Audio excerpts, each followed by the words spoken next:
Okay. When we will reason and argue things that we should meekly and simply pass over.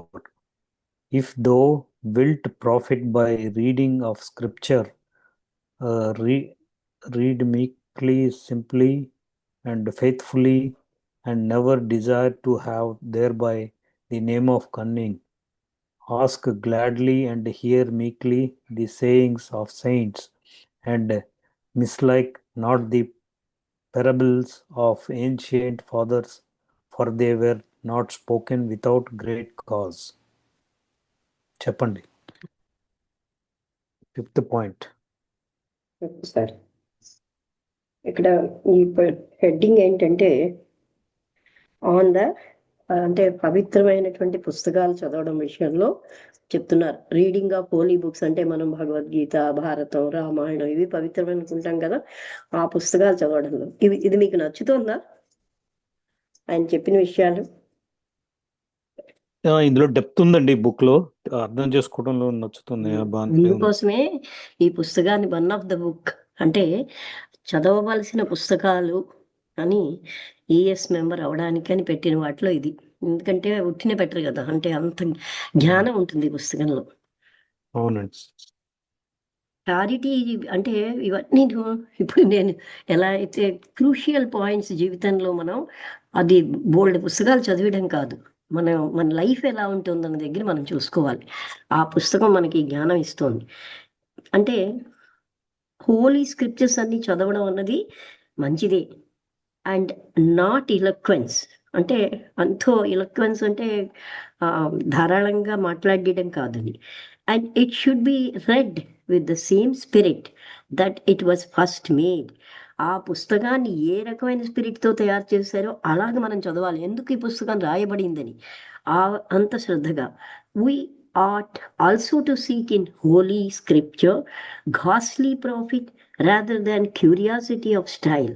మనం ఏంటంటే అక్కడ ఉన్నటువంటి ఆ పద్ధతిలో ఉన్న ఆసక్తి కంటే మనం లాభాన్ని అనుకుంటాం, ఎక్కువగా వెతుకుతాం. And as gladly shall we read simple and devout books as books of. ఇప్పుడు చూడండి, ఒక అబ్బాయి పాణిగ్రహి అని తనేమోని నేను క్రియాయోగా నేర్చుకోవడానికి వెళ్ళాను అన్నాడు. అన్నాను, నాయన విండో షాపింగ్ చేస్తున్నావా? ఎక్కడోసారి ఎక్కడో ఒక విండో షాపింగ్ అంటే తెలుసు కదండి, ఇక్కడో వస్తువు అక్కడో వస్తువు ఇవన్నీ గ్యాదరింగ్ చేయడం, ఆధ్యాత్మికత అలా రాదు నీకు అని దెబ్బలాడే. అంటే అనవసరం ఇలాంటివన్నిటికీ వెళ్ళి ఎంతో ఎక్కువ నేర్చేసుకున్నానన్న అహంకారం మిగులుతుంది, కానీ నీకు మిగిలేదేం లేదయ్యా అన్నాను. అంటే ఆ వైరాగ్యం వస్తే కానీ ఆధ్యాత్మికత రాదు. చాలామంది ఇదే చేస్తారు, వాళ్ళ గురువు ఏం చెప్పేస్తాడో, ఇల్లు ఇదేం చెప్తుందో, ఈ టెక్నిక్ ఏం చెప్తుందో, వాళ్ళు అక్కడికి వెళ్ళి మెడిటేషన్ చేసేద్దాం, పొందేది ఏమీ లేదు అక్కడ, నేను చేసేసేమన్న అహం తప్ప. అది and it should be red with the same spirit. అందుకని ఏదో గబగబగబ చదివేయడం కాదు, ఆ పుస్తకాన్ని ఏ ఉద్దేశంతో రాశారో అది మనం తెలుసుకోవాలంటే వాళ్ళు ఏ లక్ష్యంతో రాస్తున్నారు, భగవద్గీత ఎందుకు చెప్పబడింది అంత జాగ్రత్తగా నన్ను అవగాహన చేసుకోవాలి. We ought also to seek in holy scripture. మనం ఇంకా ఆ పుస్తకాల్లో ఎంతో బెనిఫిట్ అబ్బా నేను భగవద్గీత చదివేశాను, ఉపనిషత్తులు చదివేశాను, ఇవే చెప్పుకుంటాం. అంతేగాని ఆ స్టైల్లో ఉన్న ఆసక్తి కాదు. And as gladly shall we read simple and devout books as books of high learning and cunning. అంటే మనం ఎంత ఆనందంగా అంటే ఒక రకమైన కన్నింగ్తో, హై లెర్నింగ్తో ఉన్న పుస్తకాలు ఎలా చదువుతామో అలా చదివేస్తాం. అబ్బా నేను ఇది చదివేశాను. Let not the authority of thine author mislike thee. అంటే ఆధార్ ఏంటైతే అది మిమ్మల్ని ఇష్టపడకుండా ఉండేటట్టు చేయొద్దు. ఎందుకంటే ఆధార్ ఏ ఉద్దేశంతో చెప్పాడో అది మనం తెలుసుకోవాలి, కానీ చదివేశాను అనే అహంకారం కాదని, కన్నింగ్గా వాడకూడదు. అందుకే ఒకసారి ఇప్పుడు ఒక ఆయన అంటే ఎంతో మంది గీతని వాళ్ళు ఏమి అలా ఆచరించరు, గీతల శ్లోకాలు మాత్రం అథారిటీగా చెప్తూ ఉంటే కృష్ణమూర్తి గారు బ్లడీ గీత అన్నట్ట. అంటే గీత బ్లడీ కాదు, వీళ్ళు అవగాహన చేసుకోకుండా ఆ గీతలో ఉన్న శ్లోకాలు చెప్తూ ఉంటే దాన్ని అలా అన్నారనేది మనం అర్థం చేసుకోవాలి. అంటే అస్తమానం గీతలో నేను ఏదో తెలుసున్నట్టు కోట్ చేసేస్తూ ఉంటారు చాలా మంది, అది తప్పు కదా. Let not the authority of thine author mistake thee whether he were of ఇంట్లో ఏంటి దీని యొక్క ఛార్జింగ్ అయిపోయింది, 25 ఉంది. Let not the authority of దై high learning and cunning. Let not అంటే మీ యొక్క ఆధార్ మిస్లైక్ ది మిమ్మల్ని ఇష్టపడకుండా ఉండేటట్టు చేయకండి. Whether he were of great cunning or little, అంటే ఆయన ఎక్కువ కన్నింగ్తో ఉన్నా లేకపోయినా మీకు ఆ ఆధార్ అంటే ఏంటంటే మనం అంటే కవి హృదయం తెలుసుకోవాలంటాం మనం. అంటే కవి ఏ ఉద్దేశంతో రాశాడో అవగాహన చేసుకోవాలి. But let the love of the very pure truth stir thee to read. అంటే ఆ ప్రేమ, ఆ సత్యం అంటే పవిత్రమైన సత్యం పట్ల ఉన్నటువంటి ఆ అది నిన్ను కదిలిస్తుంది చదవమని. ఆస్క్ నాట్ అంటే ఒక తపన ఉందనుకోండి, ఆ తపనలో మనకు కావలసిన విషయం వచ్చినప్పుడు ఆ తపనతో చదవడం వేరు కదా, ఏదో చదివేసామని చదవడానికి. Ask not who said this, ఎవరికి చెప్పారన్నది ముఖ్యం కాదు, but take heed what is said, ఏం చెప్పబడిందన్న దానికి మీరు జాగ్రత్తగా తీసుకోండి. అంటే అది ఎవరు చెప్పారన్నది కంటే men pass lightly away but the truth of the lord endurance for ever. మనుషులు చాలా లైట్ గా వెళ్ళిపోతారు కానీ పరమాత్ముడి ఆ యొక్క జ్ఞానం, ఆ పదం అది మాత్రం శాశ్వతంగా నిలుస్తుంది.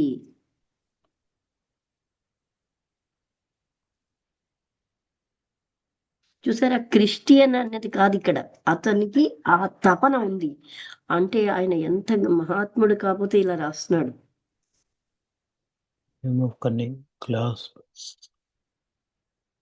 టైం ఎంత ఉంది కదా, నేను చెప్పిన ఇంకా 9 minutes ఉంది. 6 point చదవమంటే ఫాస్ట్ గా చదువుతాను, మీకు టైం సరిపోతుందండి చెప్పండి. చదవండి. Of 6th point of inordinate affections when a man desireth any. Almighty God speaketh to us in his scripture in diverse manners. 14 page లో లాస్ట్ పాసేజ్. 15 page లో చదివారా మీరు? అది చదివాను నేను. చదివారా? అయితే నేను చెప్పిస్తాను ఉండండి. అంటే గాడ్ ఏమో ఎన్నో రకాలుగా ఆయన యొక్క రాతల ద్వారా, పుస్తకాల ద్వారా మనతో మాట్లాడుతున్నాడు. వితౌట్ యాక్సెప్టింగ్ ఆఫ్ పర్సన్స్, వ్యక్తులను ఏమీ కూడా ఆయన ఆమోదించకుండా. But our curiosity of it hindereth us in reading of scripture when we will reason. ఇంతేమిటి డిజైన్ ఉందా? పిక్చర్ ఉంది. పిక్చర్ నెక్స్ట్ పేజ్ అంతా పిక్చర్. అదే and argue things that we should meekly and simply pass over. అంటే ఇక్కడ ఏం చెప్తున్నారంటే ఇంత గ్యాప్ వచ్చింది దీనికి. నెక్స్ట్ పేజ్ కూడా బ్లాంక్ పేజ్, ఏం లేదు. ఓకే, అవర్ క్యూరియాసిటీ ఆఫ్ అంటే మనకున్న ఆసక్తి మనం అడ్డుతోంది ఇన్ రీడింగ్ ఆఫ్ స్క్రిప్చర్స్ చదవడంలో. వెన్ వీ విల్ రీజన్, మనం ఏంటంటే రీజనింగ్ తో దాన్ని చూసామనుకోండి, ఏమిటని ఇప్పుడు అండ్ అంటే వాదించి that we should meekly and simply pass over, అంటే అసలు చెప్పేదాన్ని దాటేస్తూ ఉంటాం. If thou will profit by reading of scripture, ఒకవేళ మీరు ఇటువంటి మహత్ గ్రంథాలు చదవడం వల్ల మీకు లాభం వచ్చింది అనుకోండి, రీడ్ మీక్లీ సింప్లీ అండ్ ఫెయిత్ఫుల్లీ. మీరేమో అమాయకంగా సింపుల్గా విశ్వాసంతో చదవండి. And never desire to have their by the name of cunning. ఏదో మీకు పేరు కన్నింగ్ నేమ్ ఇంత చదివేశాడు అంత చదివేశాడు అవి మాత్రం మీరు ఎప్పుడు కోరుకోకండి. Ask gladly and hear meekly the sayings of saints. మహాత్ములు చెప్పేదాన్ని మీరు ఆనందంగా వినండి. వాటిని మీరు వాళ్ళు చెప్పేవన్నీ కూడా అమాయకంగా వినండి. ఏదో నాకు ఇంత తెలుసు మీరేం చెప్తారు అన్నట్టు కాదే కదా, షిర్డీ బాబా కూడా పరిప్రశ్నేన సేవయ అన్నారు. అందుకని అలాగ మహాత్ములు చెప్పే మాటలు వినండి. And mislike not the parables of ancient fathers. సనాతనంగా ప్రాచీనంగా ఉన్నటువంటి ఫాదర్స్ అంటే పితృవులు, వాళ్ళు ఏం చెప్పారో దాన్ని మీరు అంటే వాళ్ళు చెప్పిన కథలు అవి విను నాకు ఇష్టం లేదు అని వదిలేయకండి. For they were not spoken without great cause. పెద్ద కారణం లేకపోతే అవి చెప్పబడవు. అంటే ఎంతో ఒక డీప్ ఉద్దేశంతో చెప్పబడ్డాయి అవన్నీ అని చెప్తున్నారు. Of inordinate affections. ఇనార్డినేట్ అంటే ఒకసారి చూడండి, టైం ఉంటే ఇంకా 6 నిమిషాలు ఉంది. ఉందండి.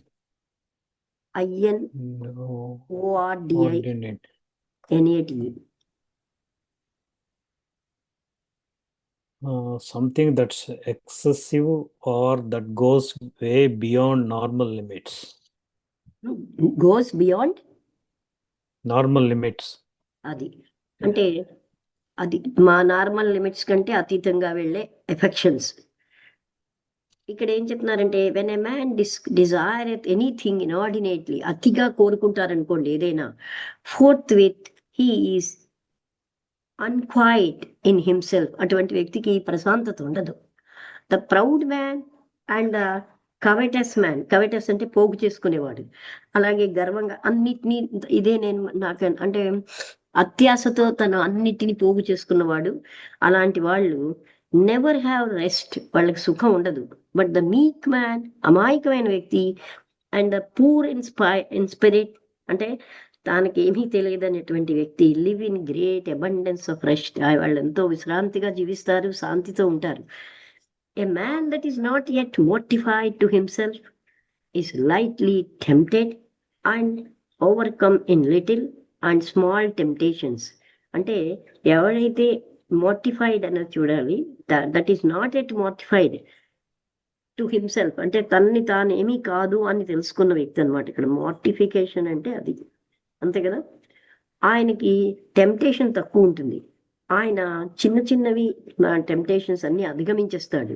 And he that is weak in spirit, ఎవరైతే స్పిరిట్ లో చాలా బలహీనంగా ఉంటారో, is yet somewhat carnal and incline to sensible things. అతనికి ఏంటంటే లోపల లోపల కార్నల్ డిజైర్స్ ఉంటాయి, అండ్ ఆయన ఎప్పుడు కూడాను ఇలాంటి వాటికి ఆకర్షిస్తాం, సెన్సిబుల్ థింగ్స్ కి. May hardly withdraw himself from worldly desires, ఆయన ప్రాపంచిక విషయాలలోంచి, కోరికలలోంచి ఎప్పుడూ తాను తప్పించుకోలేడు, ఆ కోరికలతోటే ఉంటాడు. అందువల్ల ఈ తరచుగా అతనికి ఎంతో దుఃఖం వస్తూ ఉంటుంది, ఆయనకి ఎంతో భారం, హృదయ భారం ఉంటుంది, ఎవరైతే అతి కోరికలతో, ప్రాపంచిక కోరికలతో ఉంటారో. When he withdraw himself from them, ఆ కోరికలన్నీ విత్డ్రా చేసుకున్నప్పుడు, and he disdaineth Anan if any man resist him, అతను అండ్ హీ డిస్డైన్ అంటే చూస్తారా ఒకసారి, స్పెల్లింగ్ అంటే డిస్డైన్, DISDAIN. disdain. Okay. The feeling that someone or something is unworthy. When he withdraw, ఎప్పుడైతే ఈ కోరికలన్నీ తీసిస్తాడో తన దగ్గర నుంచి, అండ్ హీ డిస్డైన్ యాక్షన్, అంటే యానన్ తను అప్పుడు అనువర్ది అని, if any man resist him, తను ఎవరైనా సరే ఆటంకపరిచినా సరే ఆయన అది అనువర్ది అని తీసేస్తాడు. అంటే ఎప్పుడైతే కోరికలన్నీ విత్డ్రా అయిపోయినప్పుడే ఆయనకి హృదయ భారము అవి పోయి చాలా హాయిగా ఉంటాడు. And he disdain anon if any man, అతను ఎవరైనా సరే నువ్వు ఎందుకు ఇలా ఉంటున్నావు, అలా ఎందుకు ఉండవన్నా కూడా ఆయన వాళ్ళని ఏమీ కూడా పక్కకి తీసిగలడు. అంటే తనకి ఎప్పుడైతే కోరికలన్నీ పోతుంటాయో ఆయన మిగతా వాళ్ళు ఏం చెప్పినా దానికి ఎఫెక్ట్ అవ్వడు. ఇక్కడికి ఎంత టైం ఉన్నదండి? ఇంకో 2 నిమిషాలు ఉందా? If he obtain that he desireth, తను కోరుకున్నది కానీ ఆయనకు వచ్చింది అనుకోండి, yet is he unquieted with grudge of conscience, అంటే తనకేమని for he hath followed his passion. ఇది చాలా కొంచెం వదిలేద్దామండి, పాసేజ్ వదిలేద్దామా? మళ్ళీ చదువుదామండి నెక్స్ట్ వీక్. ఓకే.